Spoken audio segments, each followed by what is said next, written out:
বাংলাদেশ সরকার প্রধান ডক্টর ইউনূসকে অভ্যর্থনা জানাতে ইতালি সরকারের কেউ তো দূরের কথা, আয়োজক খাদ্য ফোরামও কেউ যায়নি বিমানবন্দরে।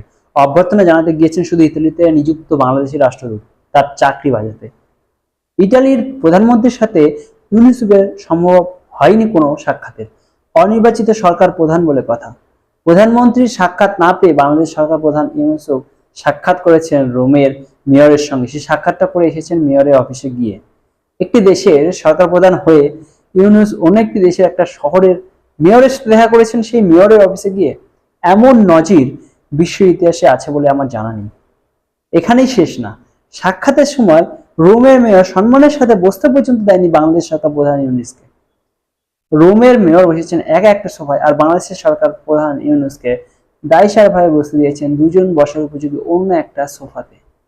অথচ এই ইউনূস সাহেব বাংলাদেশ সরকার প্রধান হয়ে কত স্বপ্ন আমাদের দেখিয়ে, বাংলাদেশ দেখিয়ে বলেছে যে বাংলাদেশ কোথাও যাবে না, সারা বিশ্ব বাংলাদেশের কাছে আসবে। কথা ও কাজে কত অসঙ্গতি এই ইউনূস সরকারের। কি বাংলাদেশবাসীরা কি মনে করছেন আপনারা? কমেন্ট করুন আপনারা যদি এই ভিডিওটা দেখেন।